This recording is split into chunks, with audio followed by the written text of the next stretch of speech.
문다혜 씨 음주운전하고 취해서 남의 차 문을 덜컥 열기도 했다라는 CCTV가 새롭게 공개됐습니다. 만취했다는 거예요. 만취했다. 그 영상부터 보시죠.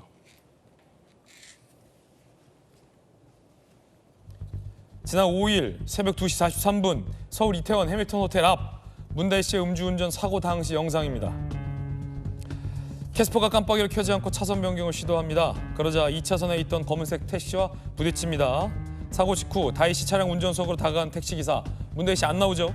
앞뒤로 캐스퍼 차량을 조금 움직이더니 차량을 옮겨서 도로가에 세운 뒤 문다혜 씨가 운전석에서 내립니다.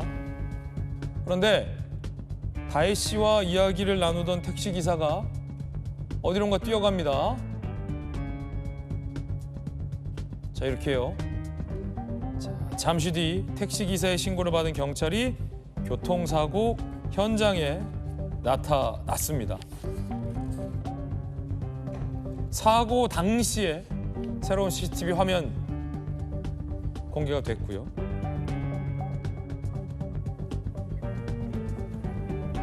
문다혜 씨가 당시에 얼마나 취해 있는지가 드러나는 CCTV 장면도 포착이 됐는데 만취해서 본인의 캐스퍼 차량이 아닌 다른 차량의 문을 열려고 시도하는 장면이 포착됐습니다. 함께 보시죠. 자, 동그라미 안에 인물이 바로 문다혜 씨입니다. 걸어가죠. 걸어갑니다. 그런데 자, 이렇게 다른 차량의 문을 열려고 계속해서 시도를 합니다. 자기 차 아니에요, 저거. 저 캐스퍼가 아니에요. 저 BMW 미니죠, 미니. 그러다가 다른 차에 기대서 잠시 휴식을 하고 다시 어디론가 걸어가는 모습. 다시 한번 보시죠.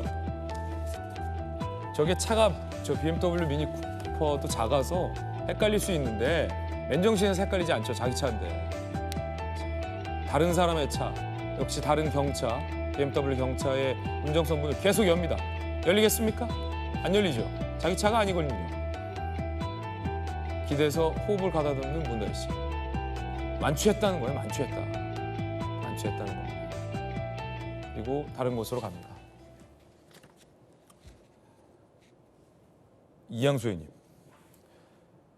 맨정신이면 자기 차를 알아보죠. 그런데 일단 혈중 알코올 농도도 면허 취소 수준 이상의 만취가 0.14%가 나왔고 0.14 가기 전이라도 저 모습을 보면 얼마나 만취했는지가 나온다는 거예요. 그러면 여기서 시사점은 내가 이거 내 차도 못 알아볼 정도로 취했구나라는 걸 인지했다는 거예요.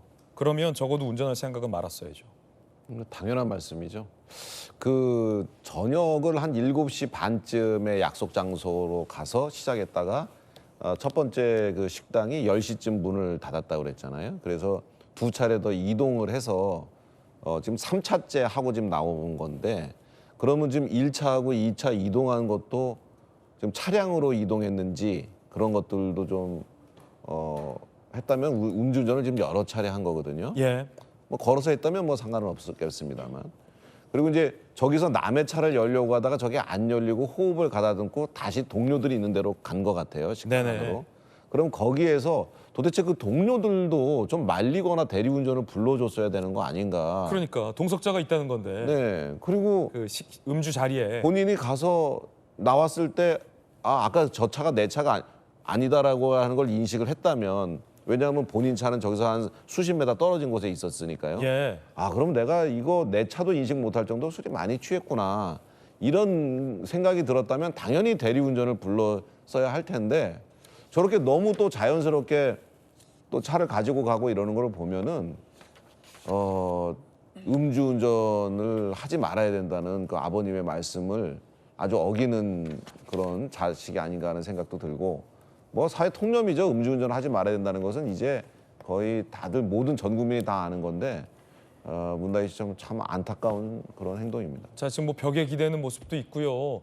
택시기사가 일단 사고가 나고 문다혜 씨랑 얘기하다가 경찰을 데려온 거죠. 술 냄새가 나니까, 음주운전이니까 택시기사는 신고를 해야 되고. 김관선 변호사님, 그 접촉사고가 났을 때 이 기사분이 내려서 문다혜 씨랑 얘기하다가 지금 CCTV 화면을 보면 얼른 뛰어가잖아요.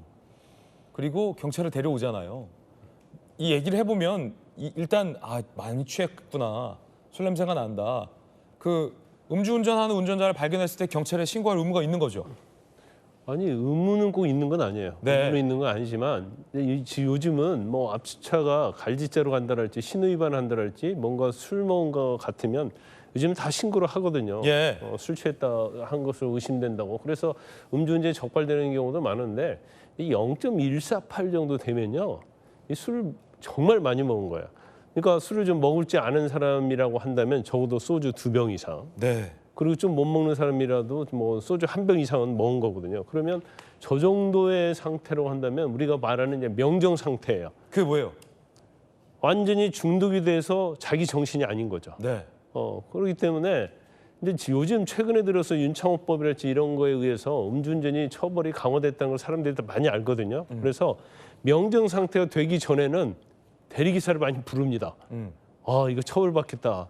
큰일 난다. 저는 그 대통령 전직 대통령 딸이고 같이 술 마신 뭐 동료일지 친구일지 누군지 모르지만 동석자가 있었다는 거 아닙니까? 술자리에. 아니 제가 어느 언론 보도를 봤는데 예. 이제 3차까지 갔잖아요. 예. 근데 3차 가서 이제 술을 먹었는데 문다혜 씨가 나오기 20분 전에 동석자가 자리를 떴다는 거예요. 그분 좀 너무하네. 대리기사라도 불러주고 가야 되는 거 아닙니까? 물론 근데 본인 책임이지만 이건 뭐 제 개인적 추측인데 예. 근데 그 당시도 엄청나게 취했을 거 아니에요. 그러니까 동석자가 집을 가자고 한다랄지 대화가 안 될 정도로 그 당시에 명정 상태였을 거예요. 근데 그러다 보니까 말로 해서 안 되는 거죠. 그러니까 그 사람이 이제 포기하고 집으로 갔을 가능성이 좀 크다 이렇게 보거든요. 예. 동석자 있고 정말 자기가 좋아하는 그런 사람들이 있다고 한다면 끝까지 어떤 형식이든지 운전 말리고 책임을 졌겠죠. 더군다나 전 대통령의 딸 아닙니까? 예. 그런데 지금 참 무섭다는 생각이 들어요. 어떤 무섭다는 생각이 드냐면 우리가 CCTV 보잖아요. 일거수일투족이 다 드러나지 않습니까? 예. 사고 경위부터 시작하고 사고 전에 어떤 행위를 했는지 지금 자기 차 아닌 차를 지금 문을 열려오는데 열리지 않잖아요. 예. 근데 저기 만약 문이 열렸고 열쇠가 있어서 저기 시동이 가능하다고 했다면 저건 또 절도죄가 돼요. 절도죄가 추가됩니까? 네, 그러면? 그렇게 갖고 절도죄로 처벌받는 사람도 상당히 있어요. 술이 취해서 남의 차 운전하다가. 네. 그런데 지금 저 술 0.148 정도 되면 이제 엄청나게 3차례에 걸쳐서 술을 많이 먹었다.